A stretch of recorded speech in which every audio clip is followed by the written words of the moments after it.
remove the hype from conversation AI. We want to be as practical as possible. To be honest, we are just not even crawling in conversational AI.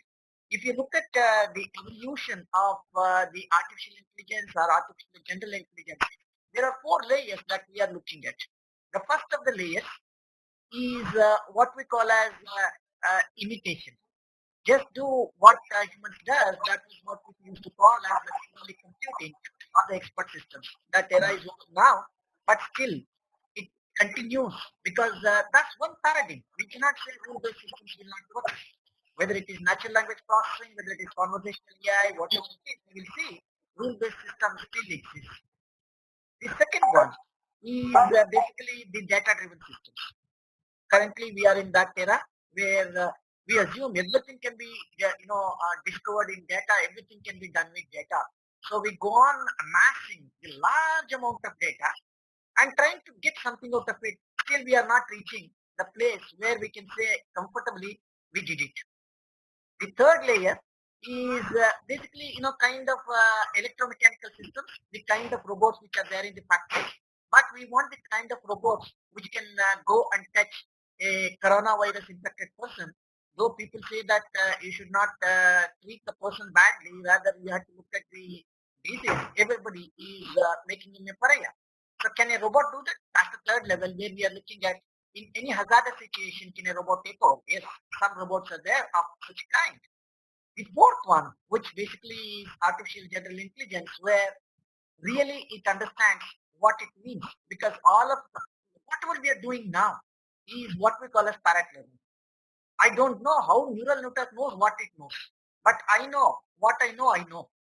So that is not there with any of the data-driven systems that currently exist in reality.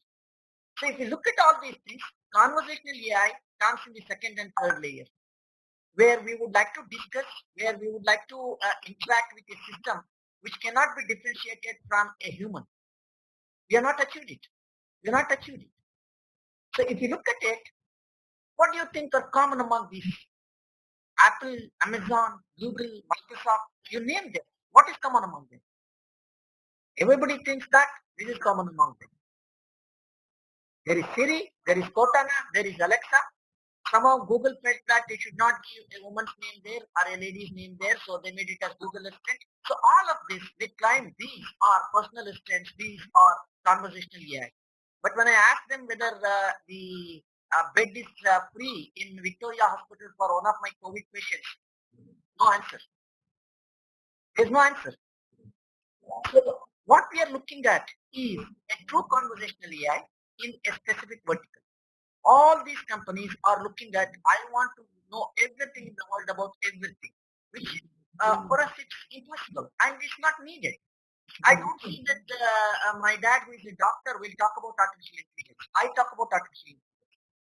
I never speak about any medical systems, how to diagnose something, how to prescribe a medicine for something.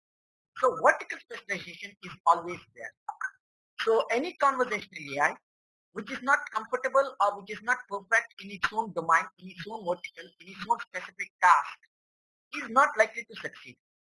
So it may succeed as a toy. Probably Alexa can switch off the light, Alexa can do something and all, but Alexa cannot do a lot more than what is required. So in such cases, what is that conversational AI and how it is different from the current systems and what is likely to be the future is what we would like to discuss. So if you look at it, in fact, these are all kind of marketing hypes which are coming. The rise of conversational AI. It was a 2017 news in Forbes which says that in future conversational AI will take over everything. Impossible. For us it is not, right? But it's a good thing. It's catching up. It's catching up. So if you look at the second one, the chatbot is a game changer for banking and healthcare. In fact, I can see banking is already going in that route, but unfortunately, it cannot even pass a simple Turing test. When I ask that, XYZ, it says that I don't know, can you tell me extra? I had to ask the questions knowing what it knows. In such cases, I don't need a chatbot. In healthcare also the same thing. We would like to see how a healthcare chatbot can discuss with a patient or can guide a patient in taking correct decisions with respect to healthcare management, not diagnosis, not treatment. If I want to go to a particular hospital, or if I want to refer to a particular doctor, can you suggest who is the doctor? Can it arrange for that? So these type of things, Jennifer is estimating that it will be around 8 billion annually by 2022, which is already happening. The third one is connected thinking. Voice assistant usage is growing to $8.4 billion. So in fact, if you look at these two, by 2022 it is 8 billion, already it is 8.4 billion devices. Even if it is $1 per billion, one device, it's already 8.4 billion annually. So it's already happening.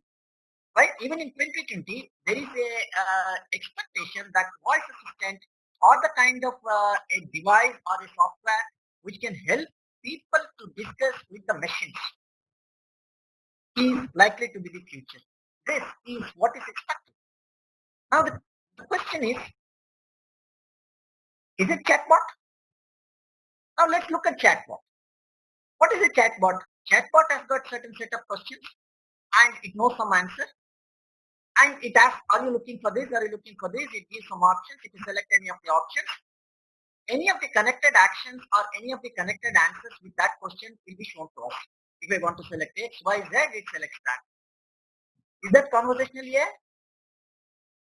Yeah, partly it is a conversational AI, but it is not really conversational AI. It is just a chatbot.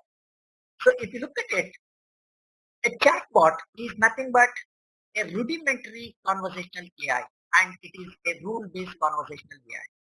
And normally we call this as flow-based chatbots. There is a flow in which they ask the question in a particular order, and if the question and your answers match, certainly it answers any questions you have. But there is a limitation. That limitation is it answers only the questions for which it knows the answer. Anything beyond that, it will not generate because it is not there. Data is not there to generate, or it is not configured to give the answers for such kind of questions. So certainly, the chatbot is a rudimentary conversational AI tool, but it is not conversational AI complete. The question is, what exactly is conversational AI then? Right?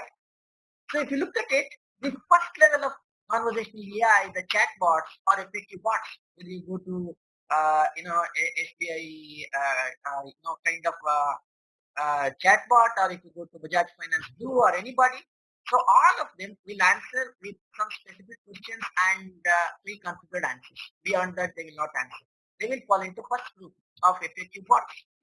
Then there will be virtual personal assistants. I will ask Alexa, how is the weather at Riva University at Hebal? How is the traffic at Hebal? So it tells me based on the data that is currently available, either it is crowdsourced or possibly it is collected by the system itself, based on several channels, it answers certain things. The third level, the virtual customer employee assistance, is a little bit advanced. So I would like to send a mail. I know this is the content, and I want the system to say with a particular pattern, you send this mail to all these people. I will just tell that. It is like, in fact, some of you are working with SQL. It is a declarative programming kind of thing. So virtual customer or virtual employee assistant is nothing but a declarative programming bot. I will tell what to do, but I will not tell how to do. So this is the third level of bot. Now comes the question, is it sufficient? Is it sufficient for us to have only the typed and voice bots which are responding to something? Or can we go beyond that? That is the question which brings us to what we call as true conversational AI. Do you believe that the words do not convey too much of meaning, but actually the tonality, the words that you are using, the body language, X, Y, Z is likely to be the true meaning that can be extracted from the conversation? You agree, right? It's are being told.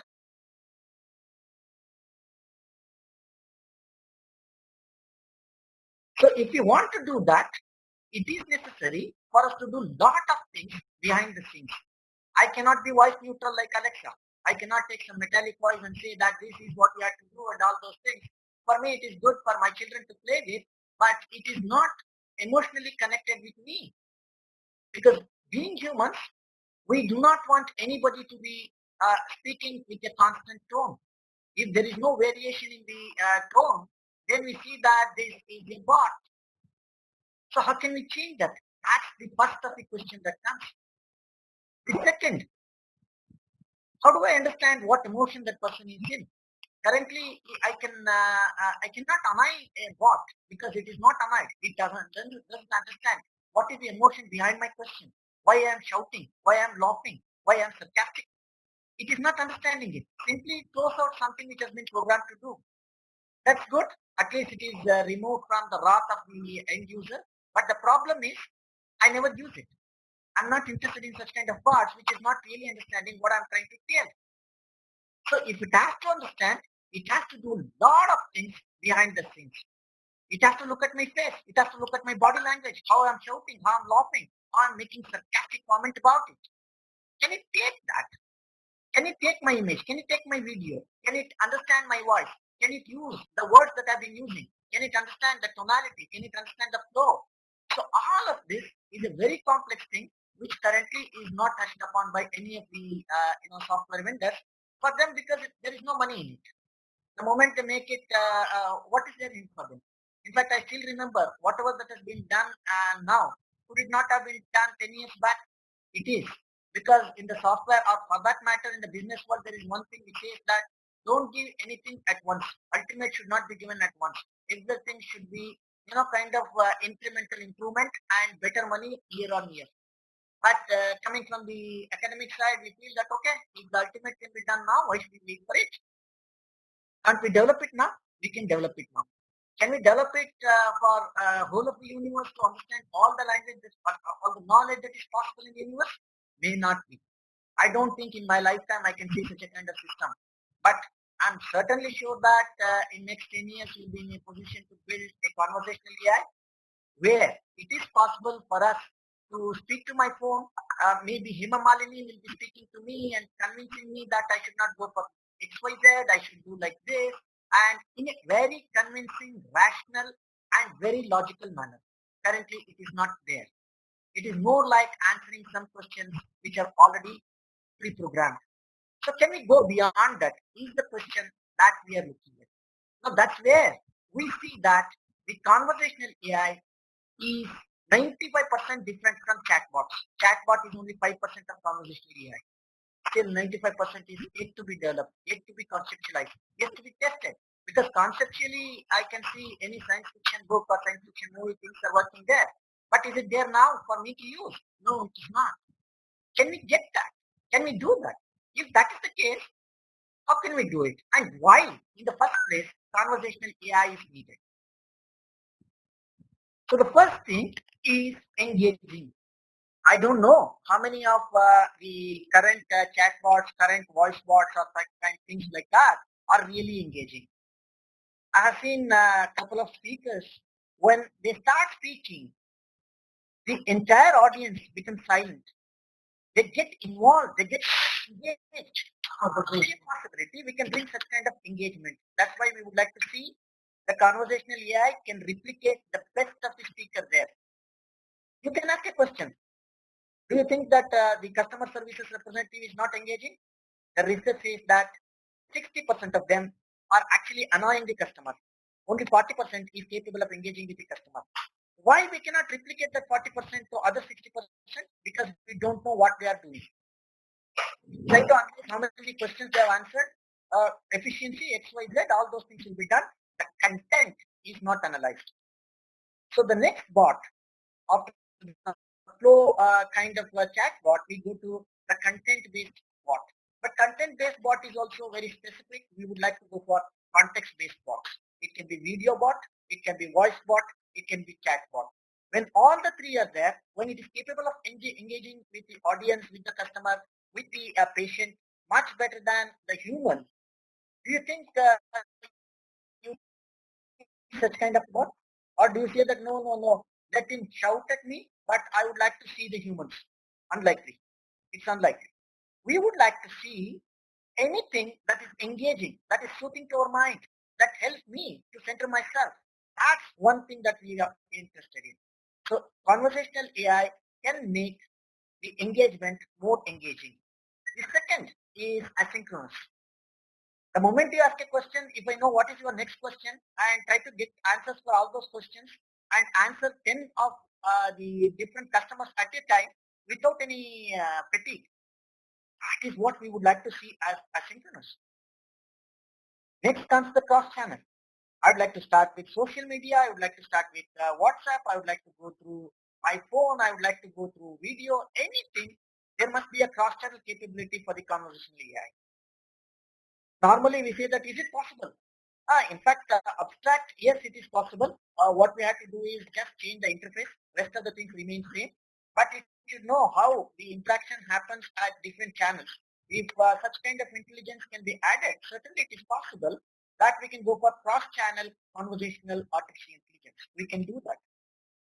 The fourth one should be data-driven. As of now, they say, it is data-driven. My chatbot is data-driven. But I would like to see how many times your conversion happened.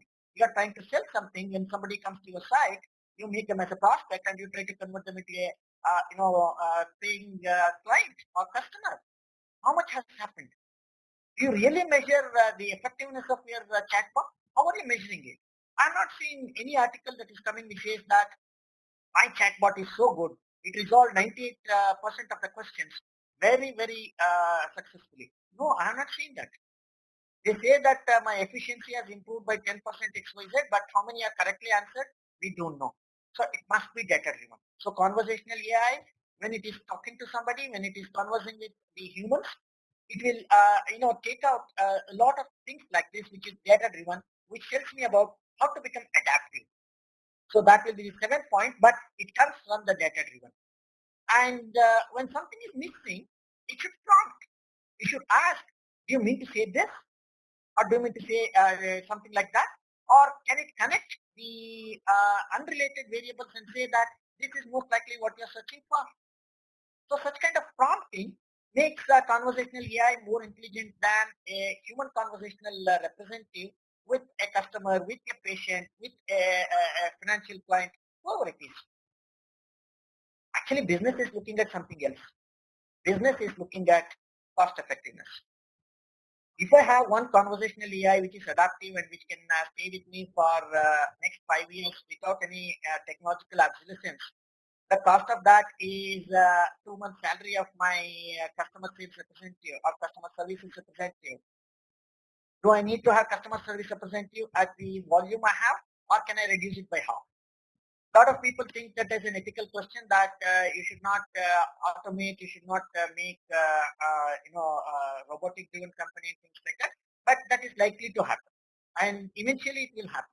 So cost effectiveness is one thing where conversational AI is competing with the human conversational teams. So it is likely to replace, if not fully replacing is ridiculous. I don't know what it will learn subsequently, but at least 50% of them will be reduced in next 5 years. By 2025, most of it may be through conversational AI. And the seventh point, why conversational AI is the customer who are humans to be adaptive. So adaptability becomes very difficult. For example, if you look at my father, my parents and others, they do not want to use any of the social media. They're not adaptable. But changing a conversational AI to adapt any of these technologies or any of the changes, social, psychological, physical or technological changes is much easier with an AI system than with humans. So taking all these things, we need conversational AI. So if you need conversational AI, how do we do that? If we want to do that, what are the problems? Because it is all such kind of things, it doesn't mean that we should go for conversational AI. So we have to look at the other side of the coin. The other side of the coin is what is the reality. For example, the first of the thing is chatbot revolution is on hold because whatever the Facebook wanted to feel that it is the kind of the chatbot that it has developed is suspended. It's not so active compared to what it has hyped for. Not necessary that every hype leads it to its hype. It may not be, right? The second is a good chatbot is hard to find. In fact, if I want to cheat a chatbot, I don't want to build a adversarial network with a deep learning so that it can beat the chatbot. Simply, I can ask my child to make some gibberish, and chatbot say, "I don't know." And a good chatbot is hard to find, right? There are resistance. There are oppositions to chatbot and things like that. Not because it replaces humans, because it is not meeting what humans can do.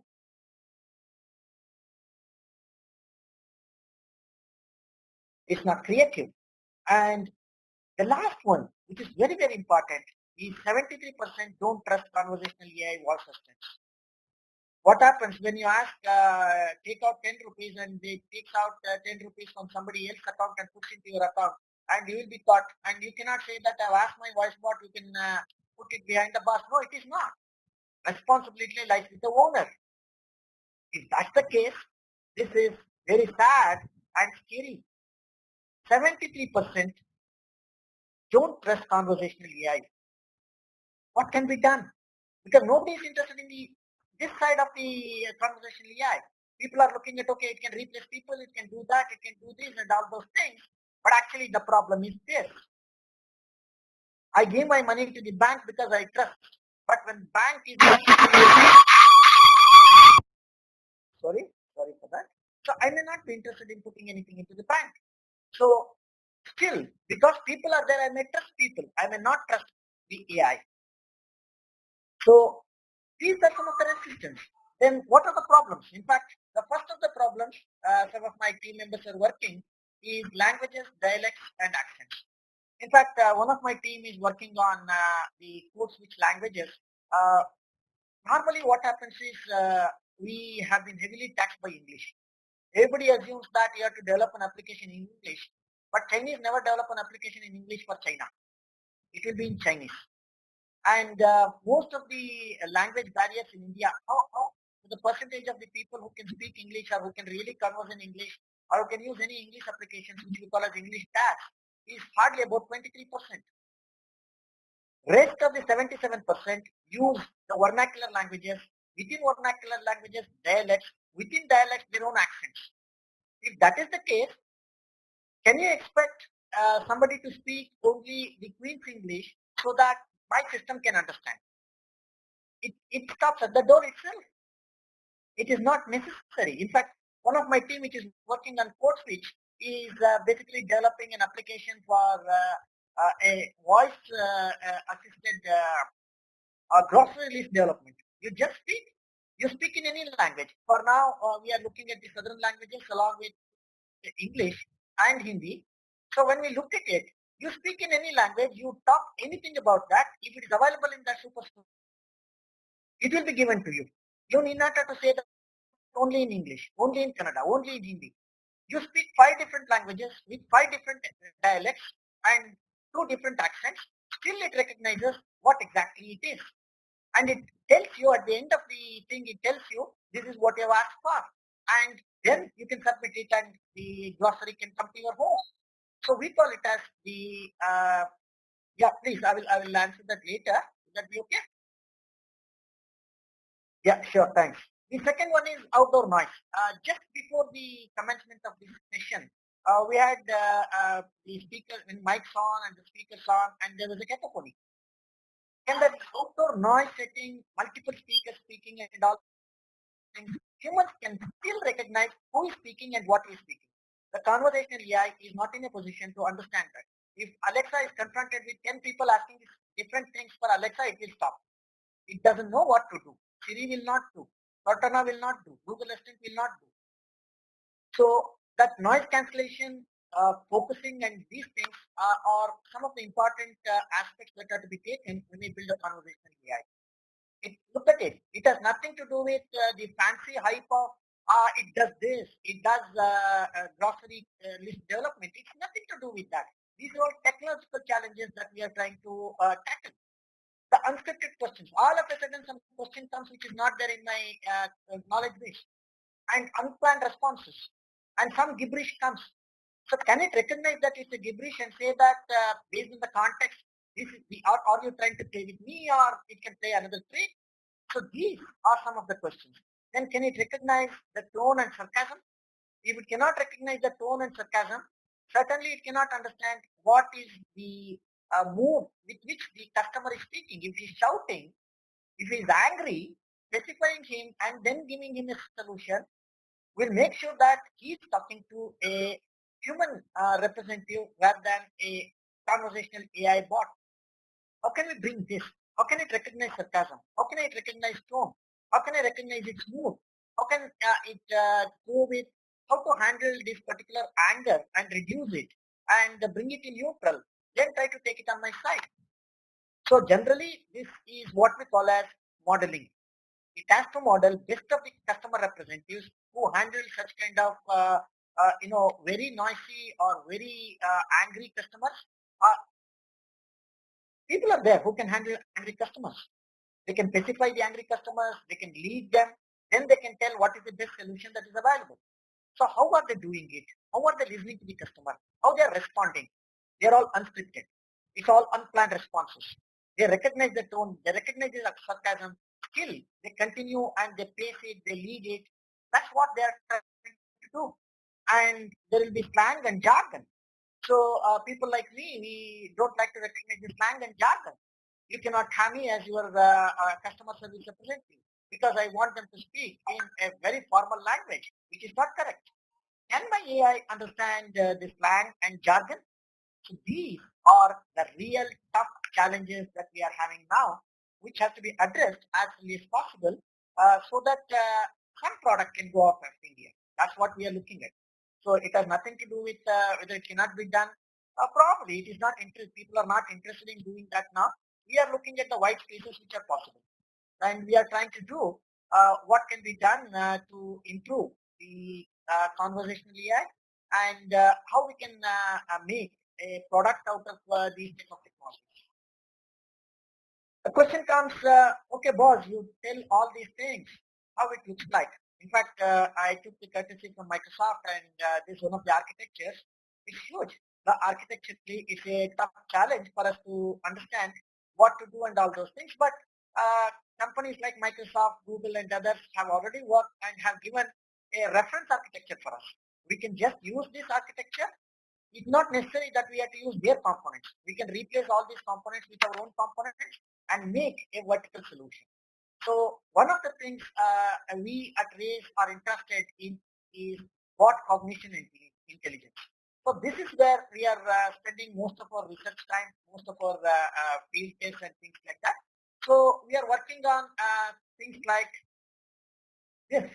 So we are going for automated speech recognition. Some of the teams are working on how we can teach a first standard kid the photographic memory to read and write, to speak and to listen and pronounce correctly. So it must provide automated speech recognition with highest quality.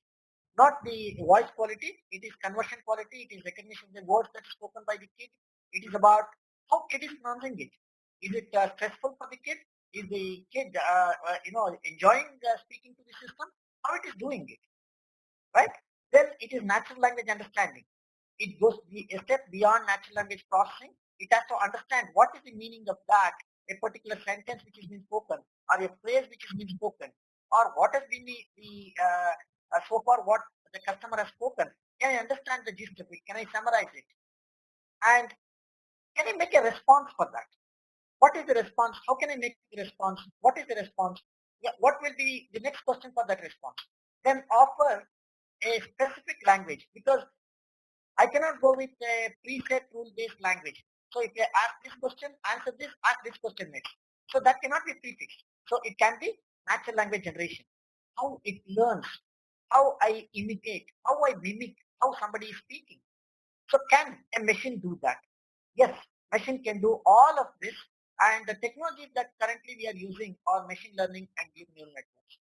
How we are using exactly can be discussed. It is not a private proprietary technology that we are using. We are using publicly available tools, and we are publishing papers. So it is available for everyone. The only thing that we are doing is we are collecting data and we are trying to put that in our lab and see can entire thing can be given as one package. So if it is given, what are the vertical solutions that can be developed? So if you look at the vertical solutions, the first of this we are looking at is in healthcare. Let me give you an example. What exactly we are looking at? Ayurveda, traditional Chinese medicine, some of these alternative medicines look at the doctor to ask certain questions and recognize the internal symptom, internal problems with external symptoms before getting into the blood test and other things. Just by the complexion of the skin, by the voice, by the various things that are likely to happen with the person, they will recognize these are the symptoms of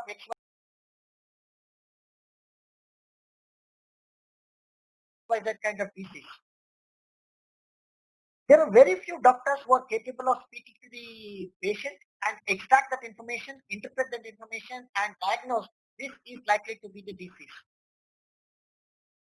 We are working on one such application where it is possible for us to replicate an expert Ayurvedic physician with 20 years of experience. Can we speak like her? Can we speak exactly what she has done? How we are doing it? We are collecting somewhere around some 10,000 patient histories, how the doctor spoke, what they spoke, and what the answers were, and how the diagnostic and all those things is available. And now we would like to use that by our neural network to understand how the questions will be asked, what is the tonality, when a question is answered, how to ask the next question, and all these things will be learned in a sequential chain by multiple models in the solution. So once that is understood, we would like to test it in reality, whether doctor approves that. If the doctor approves that, yeah, it will be given out. And similar kind of things can be done everywhere, not necessarily in Ayurveda, it can be everywhere.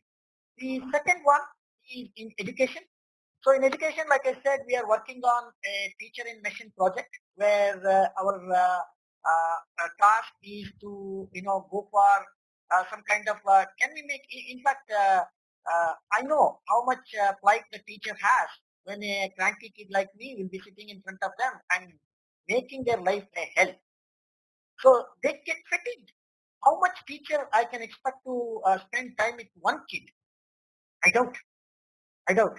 So one of the things that I'm looking at is there a possibility I will make 80% of the teacher available without any fatigue whenever the kid wants with some kind of gamification, teaches the kid how to pronounce, how to read, how to speak, and how to form sentences with gamified things. And this is what we call as conversational AI. In fact, we may likely to release that in a couple of months once the field tests are over. So the technologies used as usual are high-funder technologies with deep learning and all those things. My interest is not in the technology. It is not the technology. It is the application of the technology. Because the technology is given by the giants. We are just standing on the shoulders of the giants. Customer service is already known. Whatever we can do in customer service is basically chatbots and others started to replace the customer service representatives. For me, I always wonder if you replace all of them, then who will know what next question will be? Only humans are capable of what we call as the emergent intelligence or emergent phenomena. It is not possible with any. So currently it is not. So we are looking at how customer service can be improved. In fact, that's the first area to be attacked, but we are least interested in that. We are interested in healthcare, education, and other areas. The next one is very near to my heart is writing my own stories about Ramayana, Mahabharata, Quran, Bible, you name anything, right? It can be Arabian Nights or anything. I will tell you a story. I want the images, the cartoons, the movie to be generated and speak to me. So it is a kind of creating a virtual world in entertainment with your own thoughts. It is not about Disney creating something and we enjoying it. It means that I'm not capable of doing it. I never take that I'm not intelligent. I never take that people are not intelligent. People are intelligent, but they are being made to understand that they are not intelligent. For me, it is the opposite. I ask people, you're already intelligent. Understand yourself. Be aware of your intelligence. You're capable of doing things. You can create your own entertainment. So personal assistance, yes. I don't know what you need now. Google is not capable of being customized. Amazon Alexa is not capable of being customized to my requirements. Can I make that? IoT maintenance is a big thing. In a hazardous situation where I would like to go for, it has to go see and converse with an expert and do the actions where it is required. So if that's the case, how can we do all these things? It depends on the participation with multiple teams and the multiple technologies to be integrated with the conversational AI. for some of us, I cannot say for all of us, for some of us, conversational AI is a beautiful concept which has to be implemented, which has to be, kind of manifested so that we enjoy our creation. Like we enjoy our case, we would like to enjoy the conversational AI products that are coming out of these type of systems. In fact, in this way, there's one way where we are looking at how industry and institutes can collaborate, and it can be for the benefit of the society. So uh, this is what I wanted to convey to you about conversational AI and its applications. Because of the shortage of time, because I overshot the time by about 11 minutes, which is given to me. Uh, in fact, these are some of the projects which are currently doing. Uh, this falls into what we call as the Natural Language Technologies Lab. The conversational AI is handled by NLT Lab. And other than that, we are working with video technologies. Then, we are bit interested in the less carbon intensive systems. We would like to reduce the carbon footprint as much as possible, reduce them. Right, we are working on the soft computing systems to understand how human thinking can be replicated even when there is no data. Because when we want to use some of these systems like the deep learning systems or the machine learning, we need data. What happens when there is no data? So does it mean that humans are not capable when there is no data? They experiment. They do A/B testing. They learn. So though machine learning calls it as a different type of learning, we are not interested in that. We would like to go with rule-based systems only, right? So the next is we are looking at the commercial projects also, where we are working on agri-tech, right, and fraud analysis and cyber security and things like that. People who are interested, always they can communicate with us and come and see what we are doing. They can participate in such kind of initiatives. You're always welcome. So if you have any questions, I will leave this to Professor Shino. Thank you so much, Dr. Sima. As he was as part of the continuation of his topic, we are so excited about the innumerous applications and integration of where conversational AI can do actually in various parts of life. It could be healthcare or education or even manufacturing or even banking or irrespective of the sector or domain. So if you see this kind of projects that which Dr. Sima leads and we have a team of researchers who are working on it, that is the way that we run this MTech artificial intelligence program. These are hand-picked live industry problems which would be solved by the participants of this program. So we would be very happy to assist you actually to talk more on these programs, the kind of research we are doing. Somebody wants to, as Dr. Sigma rightly said, collaborate with us on any of these programs. Or if you have a business problem that you want conversational AI to be the solution, we could look at those. And I think the next slide also, Prof, it's on the plan, trimester-wise plan that how do we actually take up the MTech Artificial Intelligence program. It's a trimester-based program with about totally about it's about 6 trimesters, but last 2 trimesters are projects where you would be taught again the basics of multiple programming languages, because at the AI level, if you would have seen the Microsoft stack, it is about integrating various applications. So starting from there, dealing with large volumes of data, both structured and unstructured, building statistical as well as machine learning models and applying more complex models like deep learning and reinforcement learning, and then building up very specific applications and use cases for certain sectors or domains or different businesses, like say conversational AI systems or fuzzy logic systems or computer vision based systems. Or we also have an interdisciplinary topic on how to actually put an integrated robotics which can actually talk or act like a human. I mean, these are also pet projects that a lot of research has already been going on. So this is how we actually differentiate our programs at Reva University. We have actual research work happening. and we have also spent a lot of infrastructure requirements to cater to these kind of large scale projects.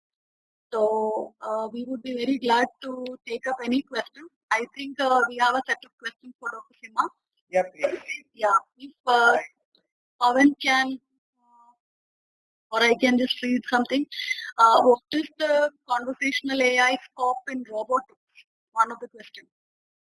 In fact, there are three things in robotics. The first of this is the kinetics and kinematics, where the movement of the robot will be handled mostly electromechanical systems. That's the first of the things.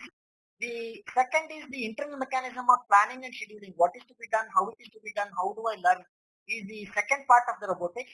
But if these two are there, that becomes industrial robotics. Those robots can be there in the industries, where they'll be moving a lot of boxes from one place to the other place and keeping it there. But if it has to interact with the humans, certainly the conversational AI in robotics is the third missing link, and it is a part of robotics. So we are also one of our modules or one of our set of things is also here to integrate AI with robotics. So that means multidisciplinary thinking. You need not a single stream of engineering now. The conventional engineering works based on. So the mode of education itself is changing, as all of you are aware. So another question, and we also hear somebody saying, Prof, great talk, lucky are those who learn directly from you, which is true. So we also feel that Thank you very much. Very kind. it is written by the person. So I'm just reading it out. And another question is,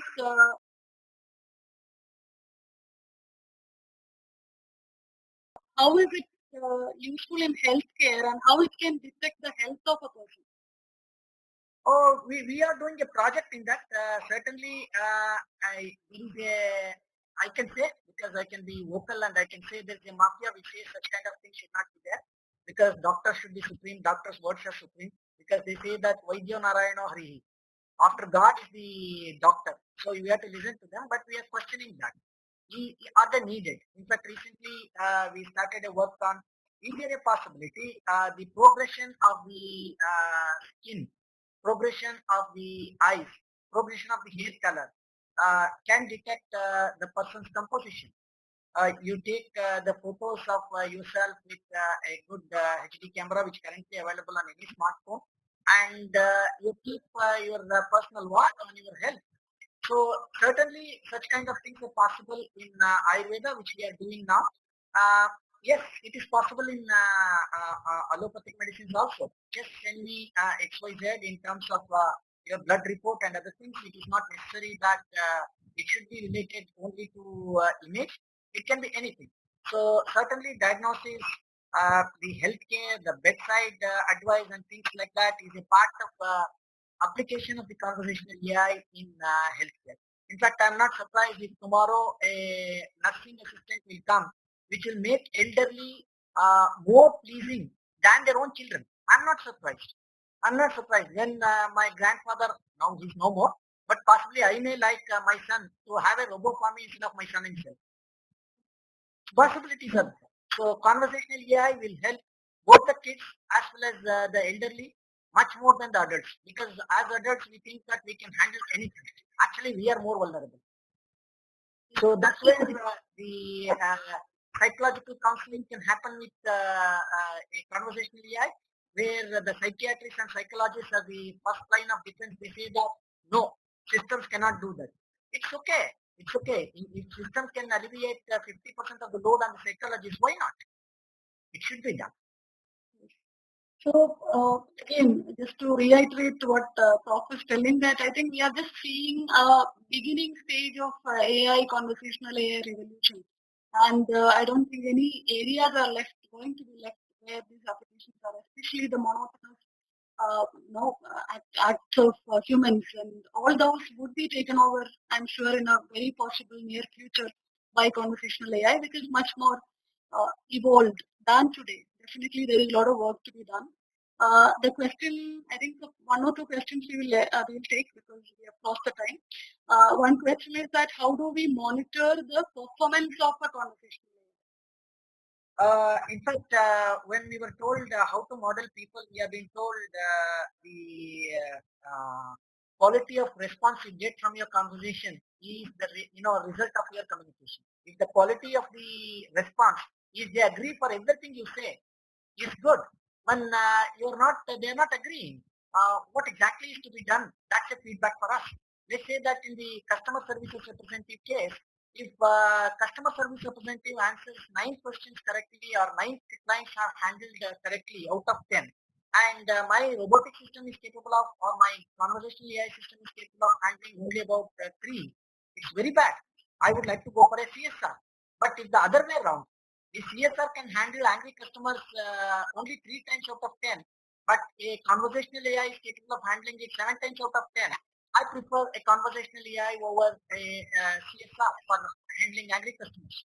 So it is possible. The quality will be measured by the results we set as baseline. Okay, great. So, So I'm sure one day that you will not be able to differentiate between those speaking. I think that is the best that all of us, like say Dr. Sima said, AGI kind of capability. actually, we would like to do that, but we would like to go for kind of what we call as poisoning AI. We being humans, we cannot allow anybody else to be superior to us, including God. So we would like to make sure that nobody comes before us. So it's a challenge. It's good to have such kind of challenges. We want to beat AI. We are not afraid of beating AI. That's why we are creating AI. Great. I think the last question, if I have to take, can we use Google's speech API service to turn multiple languages into, say, English and make the AI understand? 50% yes, you can use Google API, but if you translate Google English to Kannada and back to English, then it fails miserably. Same with English to Turkish to English, English to French to English. English to French to English is okay because more or less romantic languages are related and they work well. But when you go for English to Chinese to English, it fails badly. English to Kannada to English, it fails badly. So you have to select very clearly. If it is pure English, yes, you can use the Google Speech API. Otherwise, you have to build your own custom API using Google, because you have to validate before you put anything. We say in Kannada, we say that once you speak, once the word is out, you cannot retrieve it back. So you have to be very careful when you speak. And there are actually many questions brought. But I think due to the paucity of time, maybe one more question if I have to take. What's the principle of understanding different? What is the principle behind understanding different languages by AI? How do they? Yeah, there are 3 principles, actually 3 paradigms of understanding the language by the AI systems.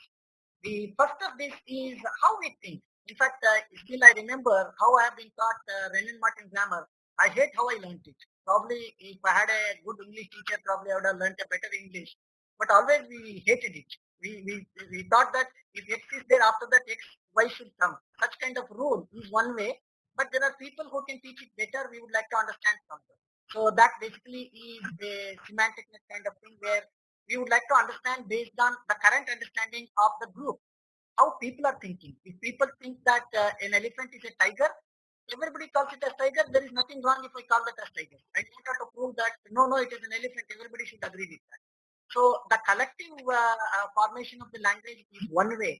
How currently it is being used. Because when I transitioned to the WhatsApp language, I was stunned because I don't know WhatsApp language. In the right CU, I was stunned because I write SEEYYOU. Why are you writing CU? They said that is the way. And when the youth is leading that language, I had to adopt or I had to opt out of it. So collective, understanding, collective agreement is one way how the AI understands it, rule based. There was one question which says that why rule based is so predominant, because it is easy. We can explain. We can be more explicit how I am understanding it. So because of that, the rule based systems are very easy to implement and uh, can be useful to a certain extent. They can be useful. I cannot rule out The chatbots are not useful. Chatbots are useful. Group-based chatbots are useful. It helps at least to solve 20% of the questions, reduce 20% of the CSS. It is possible. So the second way is just put all the you know language patterns or the discussions that have happened in the world into one particular decocting system, and the decoction is filtered out, and that filter can be used for discussion, which is nothing but our deep learning kind of thing. Deep learning never understands the meaning of those words, because currently we don't understand how deep learning understands itself. A deep neural network, how it understands itself, nobody knows. Though they are trying to build its own network, that is far cry for me. At least I don't see that in the near future. That's the second approach. The third approach is what is called as a combination of the symbolic computing and the neural computing. In fact, one of the questions that has been asked is, if a student is to be taught, there's a beautiful story behind this.